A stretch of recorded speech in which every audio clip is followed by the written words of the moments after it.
This is surveillance video of one of those victims, just 13 years, stumbling into a restaurant after police say he was shot.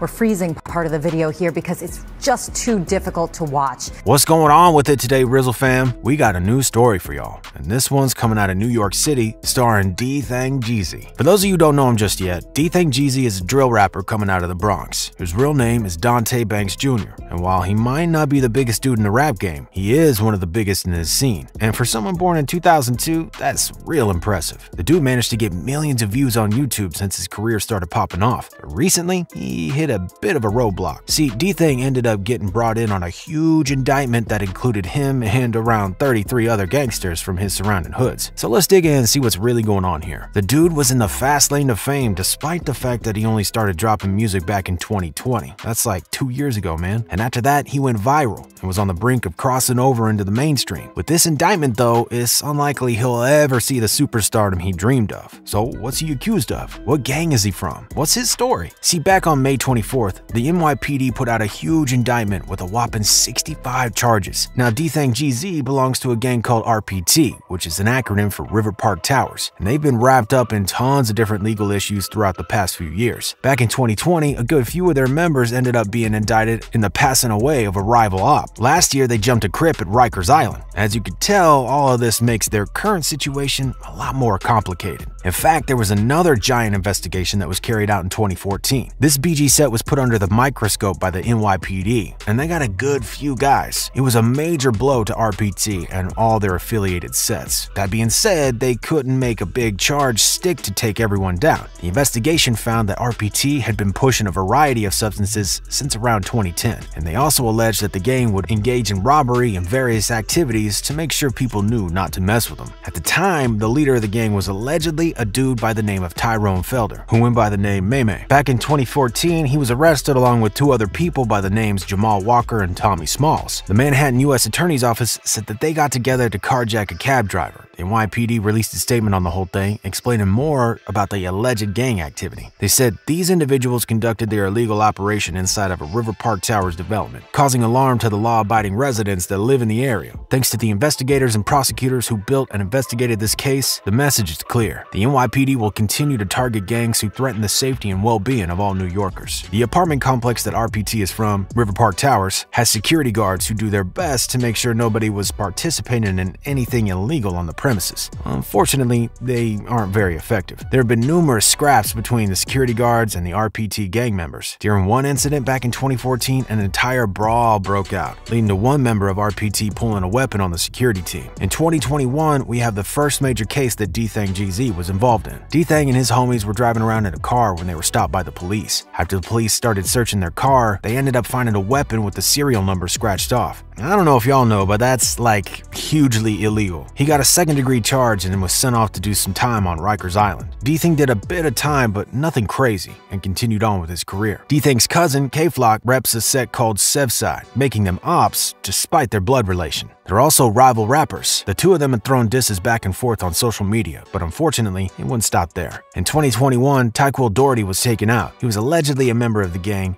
Money.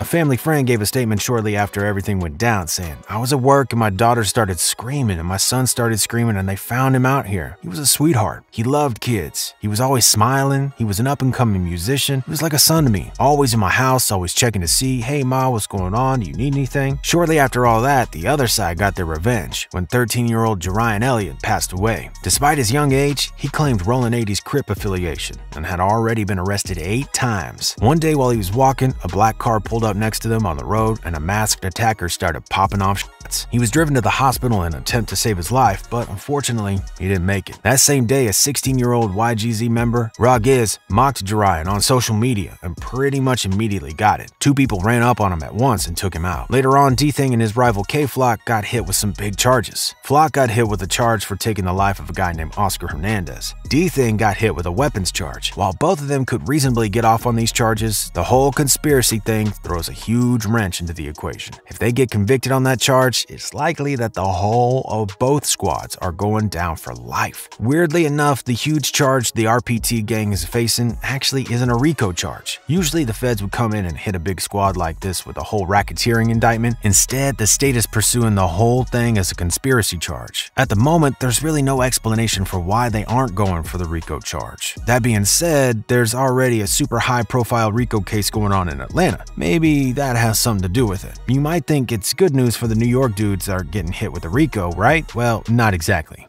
The conspiracy charges that were thrown at Dthang GZ and others basically function pretty similarly to a RICO charge. It means that if the conspiracy charge goes through and one of them is guilty on taking out an op, the whole gang can go down because they all helped to make it happen. Also in the indictment, there's a charge of harming an animal. See, some members of RPT were on a live stream when they found a pigeon. They basically implied that the pigeon represented one of their ops. They said that if they could get 100 views on live, they'd kill the pigeon, and they did. With a cane. This one is technically just a misdemeanor, but still pretty awful to know this happened. Some people might not care, some people might care about the pigeon more than they do the RPT ops. Either way, it's pretty messed up. Now, one thing here that's just a little bit embarrassing real quick. According to the indictment, there were over 30 times when the RPT gang sold to undercover police officers. It would almost be funny if not for the fact, like, if they sold to 30 undercover cops, how many regular people did they sell harmful substance to? As of now, there's no way to know how the trial will go. We'll continue to cover the story as it develops though. But what do y'all think about this? Is Dthang GZ about to get hit with a life sentence along with the rest of RPT? Or are they gonna make it out of this thing free? Let us know what you think down below in the comments, and don't forget to keep it Rizzle. Oh, and if you like this story, go ahead and peep this one next.